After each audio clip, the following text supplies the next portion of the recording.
তখন তাকে শিখিয়ে দিলেন বলার জন্য সুবহানাল্লাহ, আলহামদুলিল্লাহ, ওয়ালা ইলাহা ইল্লাল্লাহ, আল্লাহু আকবার। তার হাত ধরে নবী সাল্লাল্লাহু আলাইহি ওয়াসাল্লাম তাকে এই বাক্যগুলো শিখিয়ে দিলেন বেশি বেশি পড়ার জন্য। লোকটি চলে গেলেন। এটা শুনে কিছু দূর যাওয়ার পরে তিনি আবার ঘুরে মোড় ঘুরিয়ে ফিরে আসলেন।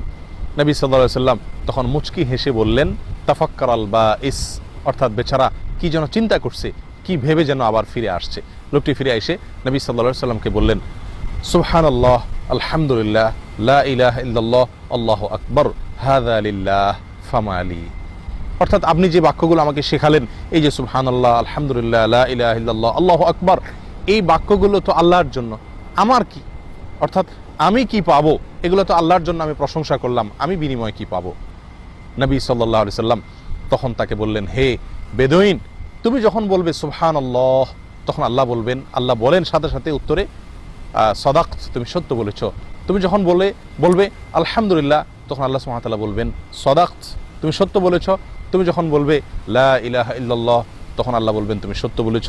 তুমি যখন বলবে আল্লাহু আকবার, তখন আল্লাহ তাআলা বলবেন তুমি সত্য বলেছ। এরপরে তুমি যদি বলো আল্লাহুম্মা গফিরলি, আল্লাহ আমাকে মাফ করে দিন, তখন আল্লাহ সুবহানাহু ওয়া তাআলা বলবেন কদ ফাআলত, তোমাকে মাফ করে দিলাম। তুমি যদি বলো আল্লাহুম্মা আরহামনি, আল্লাহ আমাকে রহম করুন, তাহলে আল্লাহ সুবহানাহু ওয়া তাআলা সাথে সাথে বলবেন কদ ফাআলত, আমি তোমাকে ইতিমধ্যেই মাফ করে দিয়েছি, রহম করেছি। এরপর তুমি যদি বলো আল্লাহুম্মা রযুকনি, আল্লাহ আমাকে রিজিক দান করো, তো আল্লাহ সুবহানাহু ওয়া তাআলা সাথে সাথে জবাবে বলবেন যে কদ ফাআলত, অচিরেই ইতিমধ্যেই আমি তোমাকে দিয়েছি, দান করেছি। প্রিয় বন্ধুগণ, তাহলে বিশাল বড় একটি হাদিস এবং বিশাল বড় একটি শিক্ষা এখান থেকে।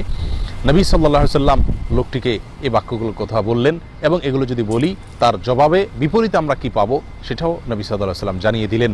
এরপরে ওই বেদুইন লোকটি দুই হাতকে এক হাতকে অন্য হাতের উপর দিয়ে মুষ্টিবদ্ধ করে এরকমভাবে তৃপ্তির ঢেকু তুলতে তুলতে তারপরে লোকটি ফিরে চলে গেলেন। নবী সাল্লাল্লাহু আলাইহি ওয়াসাল্লাম এর এই দোয়া নিয়ে তিনি চলে গেলেন। আল্লামা আলবানী রাহিমাহুল্লাহ এই হাদিস সম্পর্কে অনুসন্ধান চালাতে গিয়ে, এর সনদ শুদ্ধ কি অশুদ্ধ অনুসন্ধান চালাতে গিয়ে তিনি বেশ কষ্ট করেছেন, এবং তিনি বলেছেন কদ আদনানি হাদাল হাদিস হাদিসুন আদনানি আল বাহসা আনহু হাত্তা ওয়াজাদতুহু ফাসাজাদতু শুকরান লিল্লাহ। এমন একটি হাদিস, এই হাদিসটি, যে হাদিসটির সনদ এটি শুদ্ধ কি অশুদ্ধ সেটি বের করতে গিয়ে আমার অনেক পরিশ্রম করতে হয়েছে, আমাকে বহু কষ্ট করতে হয়েছে। বহু কষ্টের পরে, বহু সময় ব্যয় করার পরে আমি এই হাদিসটির সনদ খুঁজে পেয়েছি। তারপর আমি আল্লাহ সুবহানাহু ওয়া তাআলার কাছে শুকরিয়া আদায় করে, কৃতজ্ঞতা আদায় করে সঙ্গে সঙ্গে সিজদায় পড়ে গেছি যে এত বিশাল একটি হাদিস, এত সুন্দর একটি হাদিস, যে হাদিসটি যদি শুদ্ধভাবে প্রমাণিত না হতো তাহলে আমার কষ্টের কারণ হতো। এই জন্য আমি যখন সেটি শুদ্ধ নিশ্চিতভাবে জানতে পারলাম, তখন আল্লাহ সুবহানাহু ওয়া তাআলার কাছে আমি শুকরিয়া আদায় করে সিজদায় অবনত হয়ে পড়ে গিয়েছিলাম। হাদিসটি সুনানে বাইহাকিতে বর্ণিত হয়েছে।